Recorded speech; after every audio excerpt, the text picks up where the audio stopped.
കമ്പനികളെ തിരിച്ചോണ്ടിരുന്നപ്പോ അവിടെ ഓടിച്ചു കേട്ടോ. ഇങ്ങനെ ഞാൻ ഇനി അങ്ങനെ ജോലിക്കൊന്നും പോയില്ല. എന്റെ അമ്മച്ചീന്ന് ഒരാളെ കാട്ടുകൊണ്ടിരിക്കാവുന്നു അങ്ങനെയൊന്നും പറഞ്ഞിട്ടില്ല. ജോലിക്ക് നമ്മൾ പോവുക, നമ്മളെ അവിടെ ഓടിക്കുക, നമ്മൾ നിരന്തരം ഓടാൻ നടക്കുവാണോ പലപടി ഞാൻ എന്തുമാത്രം ജോലി ചെയ്തിട്ടാണ്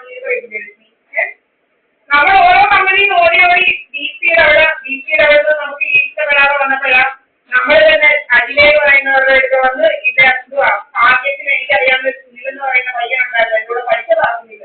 അവരാണ് നമ്മുടെ പെയിൻ ക്ലിനിക്കിന്റെ ഫയൽ എന്ത് നല്ല ഫയലായിരുന്നല്ലയോ.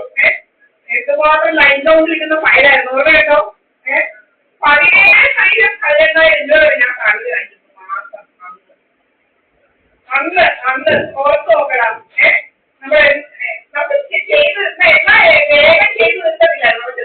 നമ്മളെല്ലാം ഇങ്ങനെ അഴിച്ചിട്ടില്ല എന്തുവാ എന്ത് കൊടുക്കുമ്പോ എക്സാമിനേഷൻ എല്ലാം സെറ്റ് ചെയ്ത് വെക്കുക. അങ്ങനെ പല പല രീതിയിൽ നമ്മൾ ചെയ്ത് അതെല്ലാം ഞാനാണ് ഇങ്ങനെ പഠിപ്പിച്ചത്. ആർക്കും ചെയ്യണം ചെന്നൈക്ക് വരെ ഉണ്ടാക്കില്ല. അങ്ങനെയുള്ള എന്നെ ഇങ്ങനെ ഉപദ്രവിക്കാൻ കുറെ തെമ്മാടികൾ നടന്നത് ഇതുപോലെ ഉപദ്രവം വരാനില്ല വ്യക്തി സത്യത്തിൽ. എന്നിട്ട് കേട്ടോ ഇവിടെ പറയുന്നത് ഇവരുടെ ഭർത്താവ് എന്ന് പറയുന്നത് എന്നിട്ട് ഒരു സമയത്തെ കല്യാണം കഴിച്ചിട്ടുണ്ട്. രാമേശ്വരം അതിനടുത്ത് ഒരു പാമ്പിടിച്ച സമയം ബ്രാഹ്മണനായിരുന്നിട്ട് ഇവള് അവന്റെ എല്ലാം സ്വത്ത് വരെ വിപ്പിച്ചു കേട്ടോ. ഓരോന്ന് പറഞ്ഞ് സ്വത്ത് വരെ വിപ്പിച്ചേച്ച് അവസാനം 2017 അവനെ കൊന്ന് കെട്ടിത്തൂക്കി കേട്ടോ.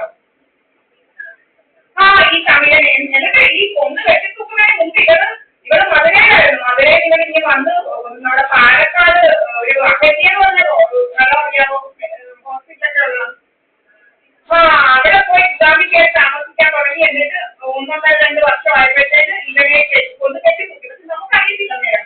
അപ്പൊ ഇത് 2017 ഓഗസ്റ്റ് 28-ാം തീയതിയാണ്. അപ്പൊ എന്റെ അമ്മയൊക്കെ പറഞ്ഞെന്ന് പറയോ അവന് സൈലന്റ് അറ്റാക്ക് കൊടുക്കുന്നതാണ് അവരോട് പറഞ്ഞു. അങ്ങനെ മരിച്ചെന്നാണ്. നമുക്കൊന്നും അറിയുന്നില്ല. ഒരു 2-3 മാസം കഴിഞ്ഞപ്പോഴത്തേക്ക് ഇവന്റെ ഈ ബിജു എന്ന് പറയുന്ന അമ്മയും ഒരു അനിയനും ഉണ്ടാവും. വന്നിട്ട് നമ്മളോട് നിരന്തരം വഴക്ക് തുടങ്ങിയിട്ട് ഞാനും ചെയ്ത് ഇതുപോലെ നമ്മളെ തിരിച്ചു കൊണ്ടുപോകുന്ന ഏതാണ്ട് മെന്റൽ ഹോസ്പിറ്റലിൽ ഇടാൻ കഴിയുമ്പോൾ ആരാണ്ട് നാട്ടുകാരോട് പറഞ്ഞ് ദീപ നീ സൂക്ഷിക്കണം. ഇവന്മാര് കോട്ടയത്തെങ്ങാണ്ട് പോയവന്റെ ഹോസ്പിറ്റലൊക്കെ കണ്ടിട്ടുണ്ട്. ഇങ്ങനെ ഞാനൊരു മുറിക്കകത്ത് അടച്ചിരിക്കുന്ന ആള് പേരിട്ട് അങ്ങനെ ഒന്നും ഇരിക്കരുത്, ഇറങ്ങി നോക്കണം എന്തൊക്കെ എവിടെയൊക്കെ നടക്കുന്നതെന്ന്. അതുകൊണ്ട് എന്നിട്ട് അങ്ങനെ ഞാൻ അറിഞ്ഞ് അവരെ ഇവരുടെ വീടിന് അടുത്തുള്ളവരെ പറഞ്ഞാൽ കോട്ടയത്ത് വന്നിട്ട് പോയിരിക്കുക. അങ്ങനെ അടുത്ത ദിവസം തന്നെ ഞാൻ ഈ എന്റെ അമ്മച്ചീന്ന് അവരവരെ വീട്ടിൽ പറഞ്ഞു കഴിഞ്ഞു ഞാൻ ഇവിടുന്ന് പോകണം. അങ്ങനെ വെളുപ്പാകാലത്ത് ഞാൻ അവിടെ ഇറങ്ങി ഓടുവല്ലേ ഇവന്റെ വീട്ടിൽ കേട്ടോ. അത് 2018-ലായി. 2017-ലായി കഴിഞ്ഞ അറ്റാക്കാലൊക്കെ പറഞ്ഞു മരിക്കുന്നത് വീടായി പഠിക്കാൻ അനിയത്തിൽ പറയുന്നത് ഭർത്താവ്. 2018 തന്നെ ഇവിടുന്ന് ഓടിക്കാണ്ട് ബിജു എന്ന് പറയുന്നത്. എന്നിട്ട് 2018 ഞാൻ എന്റെ വീട്ടിലേക്ക് പോകുന്ന കഴിഞ്ഞപ്പോൾ എന്നോട് നാട്ടുകാരൊക്കെ ചോദിക്കാൻ തുടങ്ങിയേ. നമ്മളെ അറിയുന്നവരൊക്കെ ഉണ്ട്. നമ്മൾ വെളിയിലൊക്കെ പോകുന്നത് എന്നെ കണ്ടിട്ടില്ലയോ ഞാൻ നടക്കാൻ പോകുന്നത്. 2018-19 ഓർമ്മയല്ലോ. വല്ല കുഴപ്പവും തോന്നിയോടോ എനിക്ക്? എന്നിട്ട് ഞാൻ നടക്കുന്ന റോഡിൽ കൂടെ അവിടവും ആരും പെണ്ണുങ്ങൾ നടക്കുന്നില്ല റോഡിൽ കൂടെ. ഏതാ വെളുപ്പാങ്കാലത്ത് ഇറങ്ങിയ ആളുകളെ കാണാതെ ആണുങ്ങളെ പെണ്ണുങ്ങളെ നടക്കുന്ന അറിയില്ലയോ? നിനക്കറിയില്ല എനിക്ക് നടക്കുന്നത് ഭയങ്കര ഇഷ്ടമാണ്. നമ്മൾ രണ്ടുപേരും കൂടെ വണ്ടി ഇല്ലെങ്കിൽ നാട്ടേക്ക് പോലെ നടന്നു പോകാൻ വണ്ടി ഉണ്ടെങ്കിൽ നമ്മൾ നാട്ടേക്ക് പോലെ നടക്കുമായിരുന്നു. വണ്ണം കുറയായിരുന്നു. ലക്ഷ്മിക്ക് വണ്ണം കുറയാൻ ഇല്ലയോ? ഞാൻ എന്താ ഫുഡ് തരുന്നത്?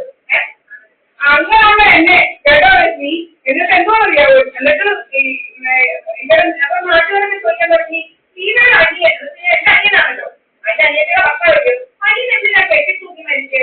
കെട്ടിത്തൂക്കി നമുക്കറിയില്ലല്ലോ ലക്ഷ്മി. കെട്ടിത്തൂക്കി മരിച്ചോ? എനിക്കറിയില്ല കെട്ടിത്തൂക്കി മരിച്ചോ എന്നൊന്നും. അവന് സൈലന്റ് അറ്റാക്കാന്നാ പറഞ്ഞു കേട്ടത്. എനിക്കൊന്നും അറിയത്തില്ല. പിന്നെ ഇവളെന്നോട് അന്ന് പറഞ്ഞായിരുന്നു മധുര പോലീസ് പറഞ്ഞു ഇയാള് ഈ മുരളി ഒറ്റയ്ക്ക് താമസിക്കുന്നത്. അതുകൊണ്ട് ഒറ്റയ്ക്ക് മരിച്ചു കിടക്കുമായിരുന്നു രാത്രിയില്. രാവിലെ 7 മണിയായിട്ട് ഫോൺ എടുക്കാനുണ്ട്. അതൊക്കെ നാടകമായി. ഇവിടെ 4-ാം തീയതി വിട്ട് വന്ന് അവരെ വീടിനകത്ത് നോക്കിയപ്പം മുരളി മരിച്ചു കിടക്കുന്നു. ഇതൊക്കെ കഥകൾ. അപ്പം ഇവിടെ പറഞ്ഞാൽ നമ്മൾ പോലീസ് പറഞ്ഞ് ഇതിന് പോസ്റ്റ്മോർട്ടം ചെയ്യണം. ഇവരുമാര് പോസ്റ്റ്മോർട്ടം ഒന്നും നടത്താതെ കൊണ്ടാണ് സഹിക്കുക കേട്ടോ. ഇപ്പോഴാണ് നമുക്ക് മനസ്സിലാവുന്നത് ഇവരുമാരുടെ ഇതെല്ലാം ചെയ്താണ്. അതാ അല്ലെ ചുമ്മാ നാട്ടുകാർ പറയുമോ എടാ ചുമ്മാ ആരെങ്കിലും ചോദിക്കാൻ നീ അനിയൻ എന്തിനാ ചോദിക്കാത്തത് ചോദിക്കൂ. എന്നിട്ട് എന്റെ അമ്മയോട് എന്റെ അമ്മ തന്നെ പറയും 2-3 പേര് ഇങ്ങനെ കെട്ടി തൂങ്ങി ചത്തതാന്ന് പറഞ്ഞ് ഞാൻ വന്ന് ചീത്ത വിളിച്ച് അങ്ങനെ ഇങ്ങനെ എന്തായാലും എന്തോ ഉണ്ടായിട്ടാണല്ലോ ഇവര് പറയുന്നത് ആണോ ഇല്ലയോ.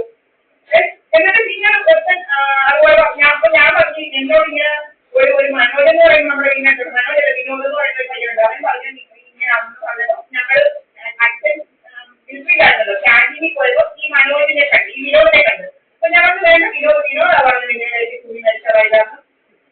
അതുപോലെ എന്റെ തന്നെ ആങ്ങളെന്ന് പറഞ്ഞ എന്റെ അച്ഛൻ അനിയന്റെ ഒരു മോൻ പറഞ്ഞു അവള് ഇവിടെ പ്രൊവാക്സിൻ പോയിസൺ ഇപ്പൊ ഉണ്ടല്ലോ പെണ്ണുങ്ങളും ആണുങ്ങളും ഒക്കെ ഭർത്താവിനെയും ഭാര്യയൊക്കെ കൊല്ലുന്നത് പ്രൊവാക്സിൻ പോയിസൺ കൊടുത്തു. അതൊക്കെ പുരോഗതിക്ക് പോയി നമ്മളൊക്കെ 3 കഴിക്കും ചെറ്റി ഒന്ന് കഴിക്കരുത് എന്ന് വെച്ചാൽ അത് സത്യമാ. ഇത് പലതും എനിക്കിങ്ങനെ തരുന്നുണ്ട് എന്നിട്ട് മഞ്ഞ് പോകാന് മുടി കൊഴിയാന് ഈ സീറ്റ് എന്ന് പറയുന്നത് 2018 ഞാൻ പോകുന്ന ദിവസം അതിനോട് ഈ സീറ്റിന്റെ തന്നെ ബന്ധുത്തായിരുന്നു. എന്റെ മുൻ സർക്കാരിന്റെ ബന്ധുക്കളാണ് പറഞ്ഞത് ചിലപ്പോ ഞാൻ പോകുന്ന വീട്ടിൽ ചെന്ന് ചോദിക്കുക നീനൊക്കെ മയങ്ങുന്ന മരുന്ന് കൊടുക്കാവോ ജ്യൂസിനകത്ത്. അപ്പൊ അവര് പറഞ്ഞേ അവര് തന്നെ ബന്ധുവാകാറില്ല സുനിലെന്നാവില്ല അവരെന്ന് പറയുന്നത് ഈ എന്റെ മുൻ സർക്കാർ ബിജുവിന്റെ അമ്മയുടെ ചേട്ടത്തിയുടെ മരുമോളാണ്. അവരോട് ഇതേ ചെന്ന് ചോദിക്കുക ഞാൻ അവരോടുള്ള കൂട്ടായിരുന്നു. ഇവർക്ക് ജ്യൂസിനകത്ത് ഈ മയങ്ങുന്ന മരുന്നിച്ച് എന്റെ മയക്കേറ്റ് കൊണ്ടുപോകാൻ എങ്ങോട്ടത് ആശുപത്രിയിൽ മനസ്സിലായോ കൊടുക്കാവോ. അപ്പൊ അവര് പറഞ്ഞേ ഞാനും കൊടുക്കത്തില്ല എന്റെ ഇതിന്റെ പരിസരത്ത് വെച്ച് കൊടുത്തിരിക്കുന്നു കേട്ടോ. ഇങ്ങനെ ഇപ്പൊ നിനക്കറിയാനിപ്പോ നമ്മുടെ ടിവിയിലൊക്കെ വരുന്ന ഒത്തിരി കാര്യങ്ങൾ നമ്മൾക്ക് 146 സെന്റ് സ്ഥലമുണ്ട് വെച്ചിയാണ് 1 ഏക്കർ 46 സെന്റ് സ്ഥലം ആ വീടുണ്ട്. കോടികൾ വരെ ചെയ്യണം. ഓല വെട്ടിയാൻ പറ്റില്ല ഓല വെട്ടിയാൻ പറ്റില്ല. എനിക്ക് 146 സെന്റ് സ്ഥലവും പിന്നെ ഒരു വീടുമുണ്ട്. അതും 35 സെന്റ് വീടും 2 ഏക്കർ പിന്നെ ഒരിടത്ത് 50 സെന്റ് ഒരിടത്ത് 27 സെന്റ് വീടും ഏതാ രൂപയും കിട്ടുന്നില്ലയോ.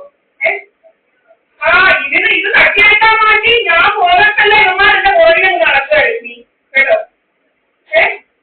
നിനക്കറിയാം കോഴികൾ കണ്ണടച്ച് 5 കോടി കൂടുതൽ കിട്ടും. കണ്ണടച്ച് നിങ്ങൾ കിട്ടത്തില്ലയോ. എല്ലാത്തിനും വഴിയുള്ളൂ. എല്ലാ വസ്തുവിനും വഴിയുള്ളൂ. ഇത് വസ്തു വ്യവസായി എല്ലാം വിൽക്കാനുണ്ടോ നിനക്കറിയാമല്ലോ.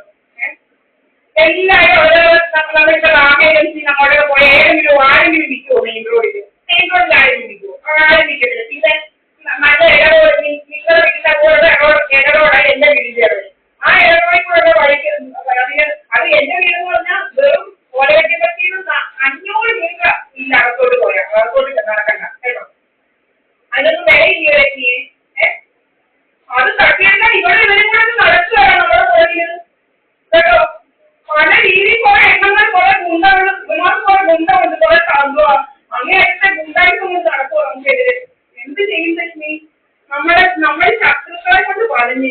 ഞാൻ വിചാരിച്ചു എന്തോ ഈ ശത്രുത നമുക്ക് ഇപ്പോഴാണ് മനസ്സിലായത് ലക്ഷ്മിയെ ശത്രുക്കൾ ഇങ്ങനെയുണ്ടെന്നുള്ളത്. നമ്മുടെ കൂടെ പുറത്തു തന്നെ ശത്രു ആവുന്നത് ഉള്ള കാര്യം പറയുന്ന ലക്ഷ്മി ഇപ്പോഴാണ് മനസ്സിലാവുന്നത് കേട്ടോ. ശത്രുത ഈ എപ്പോഴും ഈ പറയിപ്പിക്കാൻ നമ്മൾ നോക്കുന്നിടത്തൊക്കെ ശത്രു ഇതുണ്ട് അതായത് ഇപ്പോഴാണ് മനസ്സിലായത് സത്യമാണുള്ളത്.